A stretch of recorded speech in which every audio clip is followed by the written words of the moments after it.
Today's video is all about easy dump and go crock pot recipes.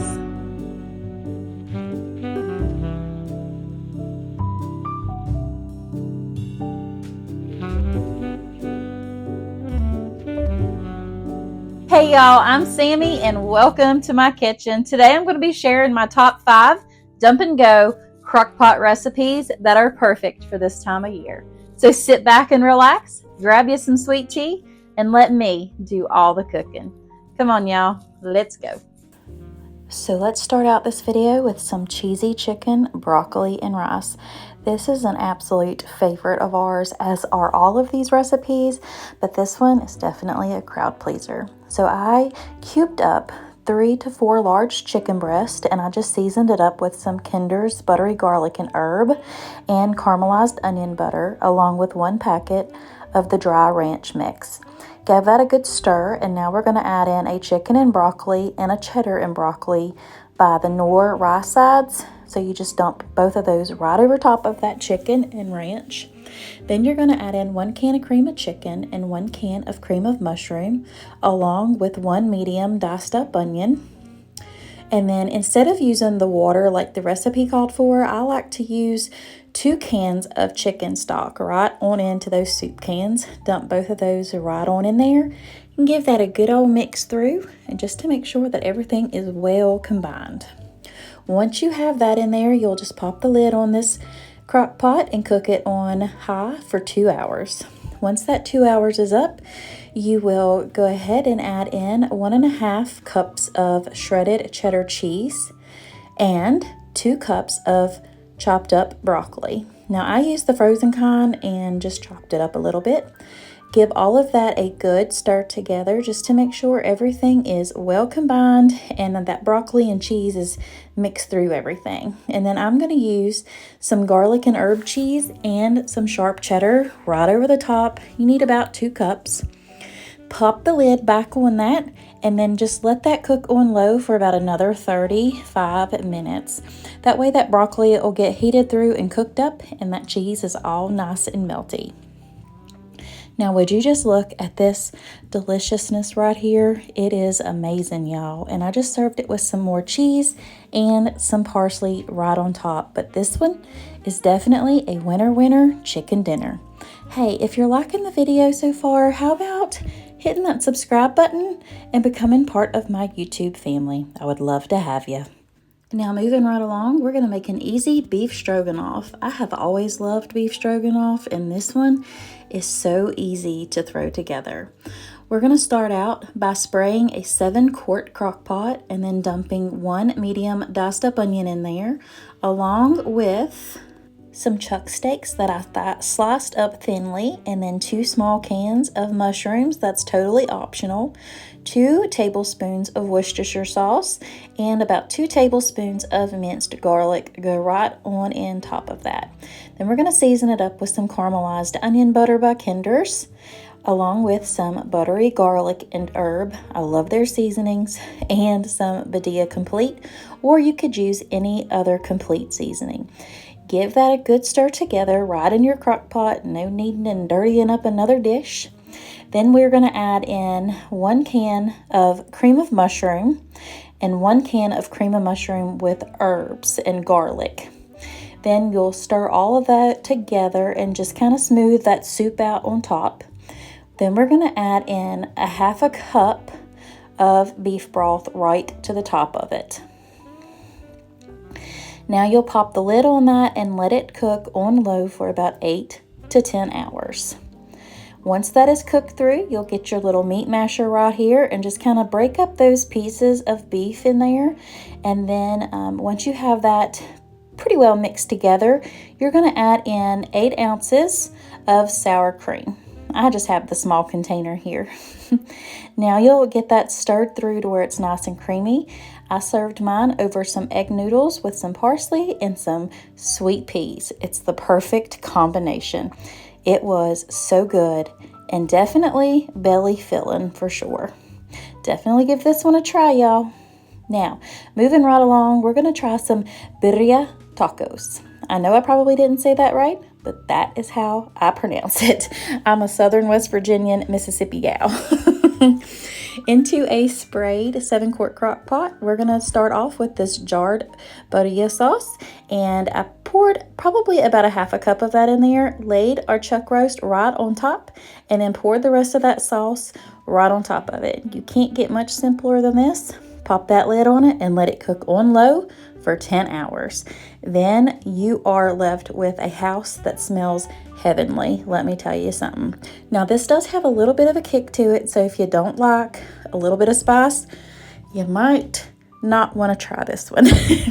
But it is not hot by no means. I don't like super spicy stuff, so this one, it didn't bother me at all.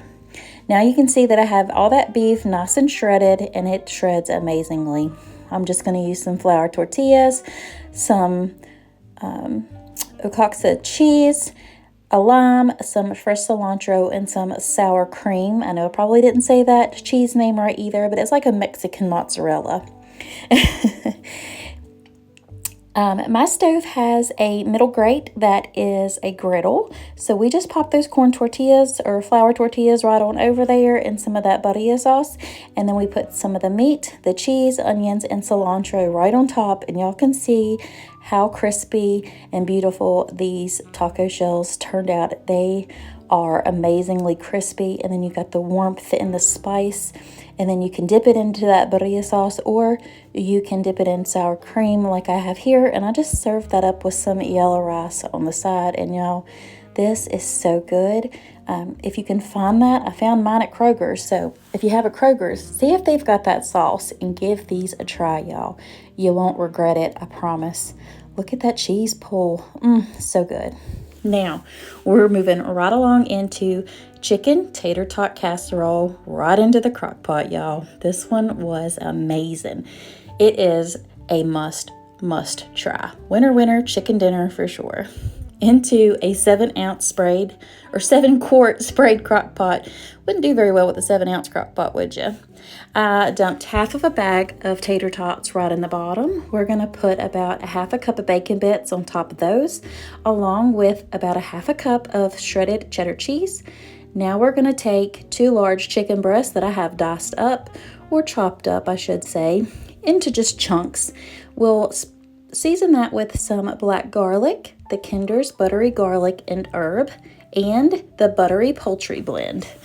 All of these seasonings by Kinder's are so good. I really wish they would sponsor me though. And of course, some caramelized onion butter as well. Then we're going to take some more bacon bits right on top. Like I said, about a half a cup, and more cheese too, half a cup of that. Then we're going to dump the rest of the tater tots right on top. And you guessed it, more bacon and more cheese, cause more cheese, mo better. Mo cheese, mo better. Then we top that right off with some pepper and 3/4 cup of milk right to the top. I did pour this over everything slowly though. Then we'll place our lid right on top of our slow cooker, and this cooks on low for about 4.5 to 5 hours. Now the sides are not burnt at all. It is just nice and browned up. And let me tell you something about the flavor of this, y'all. It is amazing. If you've never tried this one before, trust me, see if you have all the ingredients and definitely make it for your family. You won't regret it, I promise you. It is so good. Now, since I scraped down the sides, I'm going to cover it in about 2 cups of sliced up cheddar, shredded cheddar. Sliced up, shredded up, whatever you want to call it. Right onto the top of it. Now, once you have all that cheese on there, you're going to pop the lid back on that and let that cook on low for about 20 minutes, just so that cheese can get all nice and melty and ooey gooey right over the top of that. Now, it is so simple to serve up. Just get you a big old heaping helping of it, put it on your plate, and you've guessed it, mo cheese, some homemade ranch dressing, and some parsley right over the top of that, and this makes for the perfect supper. If you liked today's video, please give me a big old thumbs up and hit that subscribe button. It's completely free, and I would love to have y'all. Now we're going to move right on into probably one of the easiest easiest Crock-Pot recipes ever, which are Mississippi meatballs. I believe I love Mississippi anything because these were amazing. Into a 7-quart sprayed Crock-Pot, we're going to dump a 32-ounce bag of the home-style meatballs for this one, y'all. Don't use Italian. I'm not a big fan of the Italian frozen meatballs, but these home-style ones, they're amazing. 1 stick of butter, I just cut that up into pats, put that right over the top of it. Then we're going to take 1 packet, which is 1 ounce of the au jus mix, sprinkle that right over the top, along with 1 1-ounce packet of the dry ranch mix. That goes right over the top of that. You don't have to stir anything or nothing. These are so good. Then, instead of the pepperoncini peppers, I like to use the mild banana pepper rings, because there again, I'm not too much of a spicy girl. So that whole jar goes right over the top of them because I love my banana peppers. Once those cook on low for about 5.5 to 6 hours, you'll just go ahead and give those a stir and make sure that that jus, the gravy, gets nice and mixed up. Look at those meatballs. They were so yummy. Now I served this over some homemade mashed taters right there, and I just put a little sprinkle of parsley right over the top. And y'all, this one makes for a wonderful rib sticking and belly filling meal. You'll have to give these a try. All right, y'all, that is it for today's video. I truly hope you enjoyed it. If you did, make sure you give me some comments down below, give me some thumbs ups, and hit that like button or the subscribe button too. It is completely free, and I would love to have y'all as part of my YouTube family. If you are in need of prayer, please let me know down below, and I would be honored to pray for you all. And if you're looking for some other meal inspiration, check out these other 2 videos on your screen right now. But until next time, God bless. Bye.